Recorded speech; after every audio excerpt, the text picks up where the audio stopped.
Hi, welcome to the digital film and video production presentation. My name is Mr. Caudle, and we're going to start out this evening with just a very short video that sort of gives you a snapshot insight into our facilities here at Prendergast in terms of digital film and video and just sort of the approach to the subject that we take. And then after that video, I'll of course try to go through the course in more detail and sort of break down what it is that we would do over the next 2 years if you were to take the course. And we've got a student as well here who can share some of her kind of firsthand experiences after 7 weeks on the course, can give you sort of insight into how she's finding it. And then of course, hopefully there'll be time for me to answer any questions that you might have. Okay, so first we'll start with the video here. Thank you very much.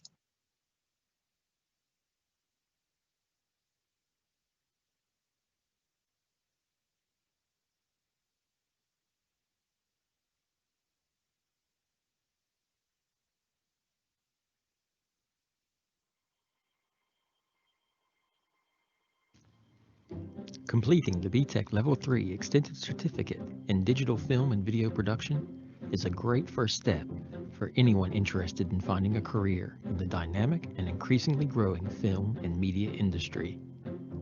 This qualification is designed to provide a technical introduction to digital film and video production. Learners develop skills in areas such as single camera techniques, script writing, sound recording, and film editing. The Pearson BTech Level 3 National Extended Certificate in Digital Film and Video Production is intended as a tech level qualification and is equivalent in size to one A-level. There are many roles in this sector where recruitment is at graduate level. The qualification carries UCAS points and is recognized by higher education providers as contributing to meeting admissions requirements for many relevant courses.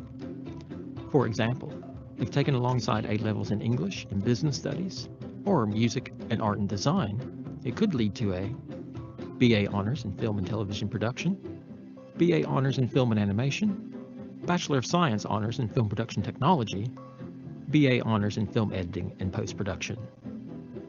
Learners may also progress to a higher and degree apprenticeship. We need students who are creative, organized, and passionate about the art and craft of film production. This course will give those future filmmakers a solid foundation upon which they will develop the skills and creativity necessary to tell their story.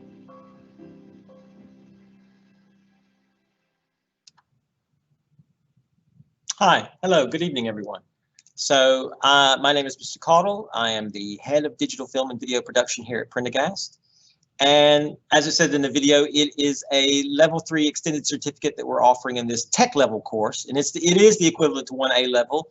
And so it carries the same UCAS tariff points and is a great option for, I think, particularly creative minded students who might already be interested in things like photography, product design, art, but also even subjects like English, and are looking for another kind of outlet for their thinking and for their creativity, and one that's going to be help sort of create a foundation or pave the way to become part of a very sort of exciting and dynamic industry here in the UK, one that is growing at a much faster rate than other employment sectors in the country, and that's been kind of the case since 2011. So that's one of the reasons why we're really excited at Prendergast to be offering this kind of bespoke kind of training and initiation into that very kind of vibrant and dynamic industry. How we start the subject is we start with the camera.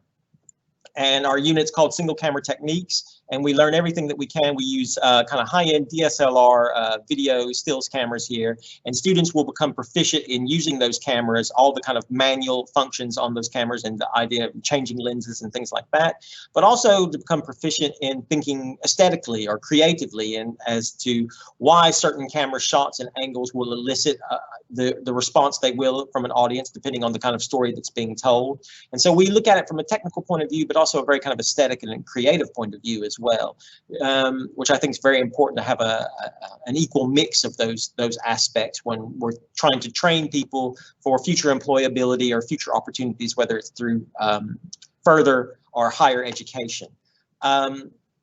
So we work on single camera techniques. We have a unit devoted to film editing. where students get lots of hands-on experience. And this is from day one, really, lots of hands-on practical activities and experience using the equipment, using our editing software, Final Cut, which is an industry standard software that we use here. And then we also have a unit in script writing, where we learn about sort of the formats and structures for writing professional scripts for a variety of different kinds of moving image products. And once we've covered those kind of basics, or not basics, or bases, I should say, then students get to collaborate with their peers to create a short film, an 8 to 10 minute short film of where they will be responsible for at least one scene of that film, where they are the director, they are the person in charge. They are also going to be the one who has to organize it in terms of all the logistical things. So that's one thing that we spend time talking about, not just the creative aspects, which are very important, but also logistically of how to collaborate with others, how to organize a team, how to communicate with that team. So all sorts of sort of employability skills as far as that's concerned. So, and the great thing about all of the units that I've just discussed, the 4 different units that I've just discussed, they're all internally assessed. And so pretty much everything throughout year 12 and the beginning of year 13 is all internally assessed. There are no external assessments or exams at that point until, as we start in year 13, there will be an external assessment called Digital Media Skills, which will be another opportunity for students to create a project and create a product. They will get a brief. It might be, for instance, from like a charity or something like that, saying we need to create some video promotional material. And then students will have a window of time to go out and gather those assets, record those assets, and then to edit that finished product and submit it for an external assessment. So by the end of the course, you will have walked away with 2 complete projects that you have produced or been a part of in some very significant way, which can then be part of your portfolio of work that you show to potential employers or further higher education places that you might be interested in applying for. So I'm going to turn things over now to Amy for a second, who's just been taking the course for about 7 weeks. And just she can give you kind of an insight into how things are going for her. And what she finds rewarding so far about the subject. Okay, I'm going to turn over to Amy. Hi, I'm Amy. I'm a year 12 student in film studies. So I've only been doing this for about nearly a term.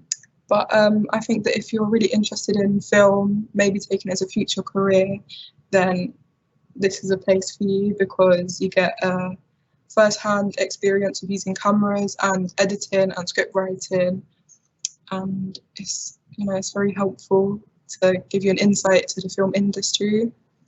And it's very interesting to learn about the behind the scenes of what goes into films.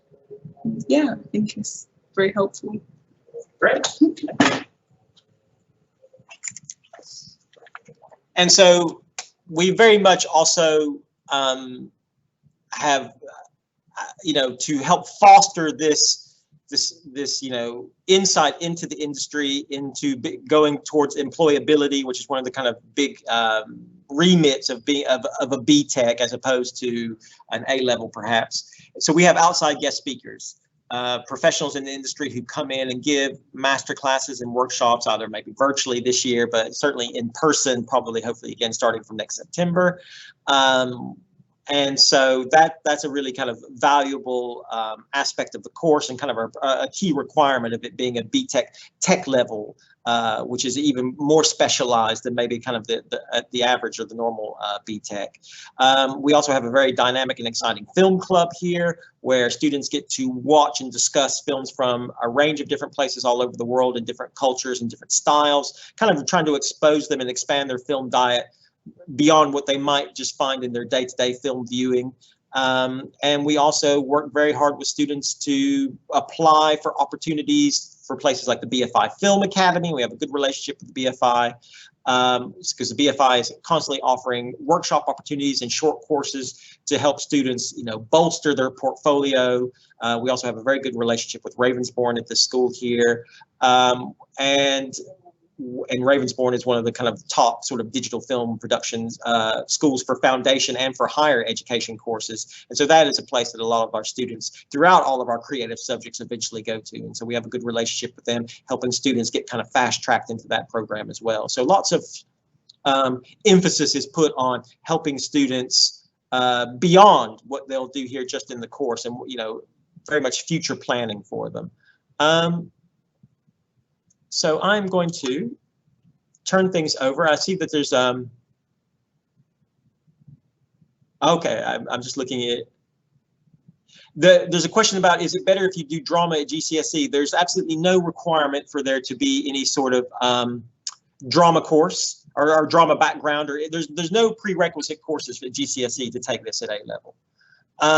So, you know, we take students fresh, basically. So regardless of your background, it's what your interest is now. Drama, of course, would be people who are interested in drama and have had that experience. Of course, that would be welcome. That could only be a benefit, but in no way is it a requirement for the course or for any particular art course at GCSE or photography at GCSE or anything like that. We take all students. We have very kind of, our entry level requirements are basically a 4 in English language and literature, and so it's sort of the main requirements to come to sixth form. You know, we're very inclusive in that because we feel like with it being a BTech, it's very adaptable to all sorts of learning styles and approaches, and we want to be very inclusive and give everyone an opportunity to experience what a great course it is. And that answers that question. Are there any other questions?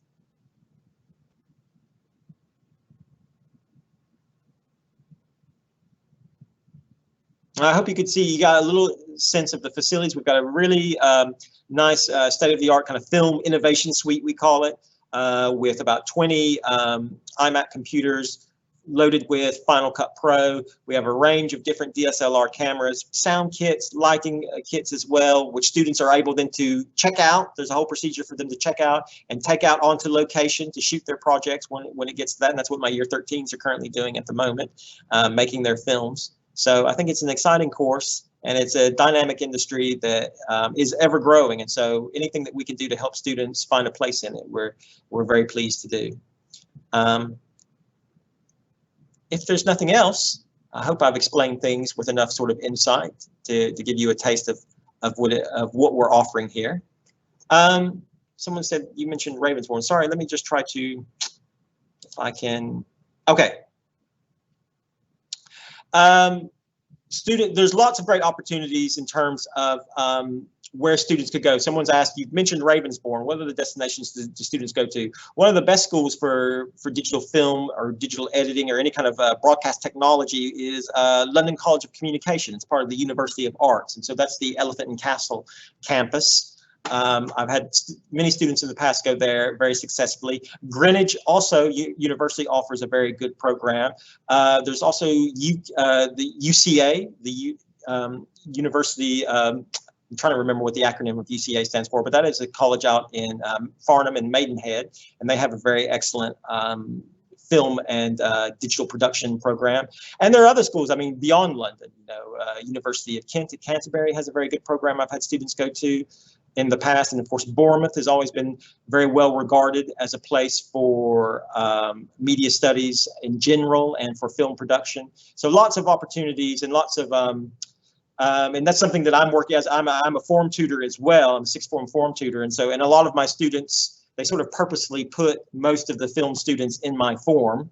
And so I spend a lot of time with students going over what are the different opportunities, whether it's in the further education setting or higher education setting, or also, of course, internships and apprenticeships as well. What's the right next step?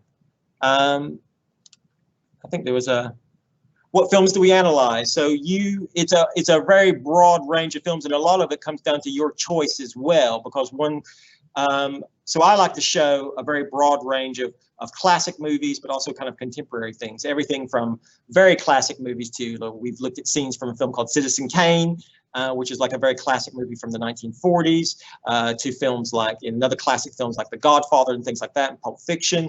But we also look at much more contemporary, lots of short films that you wouldn't necessarily have heard of.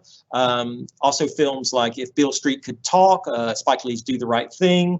So just a real range of films. And then, of course, we actually spent a lot of time analyzing a scene from Parasite the other day, the South Korean film, which won the Oscar for Best Picture. So we spent a lot of time looking at a broad range of different films. And but then when it comes to writing your own assignments and your own pieces of analysis, you get a lot of free choice in that. You know, I can give you suggestions of things to look at, but when you're writing your assignments, a lot of it, it's about you sort of exploring your interests. So I've got someone who's like writing something about John Wick 3 right now, you know, so, and looking at the single camera techniques in that film. So it's really, it's a mixture of my ideas and your ideas.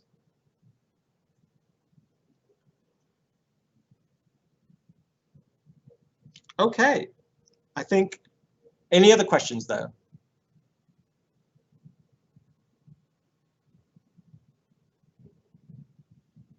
All right then, fantastic. I really appreciate your time. I hope you found this useful and informative. And if you choose Prendergast, we look forward to seeing you, and hopefully I might see you in our classroom. Someone said, can I work on a Japanese film on my thesis? So yeah, there's no, in terms of any of the written assignments that we do, the suitability of the films will, you know, are going to be very open. So depending on what film that you're talking about, it, you know, it could be a perfect choice for whatever it is. If it's to analyze the editing, it's more about like what techniques it is that you're going to be analyzing when you write about these particular films. So there will be nothing limiting about where the films come from and stuff like that. Okay. Thank you very much, everyone. It's been a pleasure to speak with you in this virtual fashion, and I hope you guys have a good night. Thank you very much. Bye.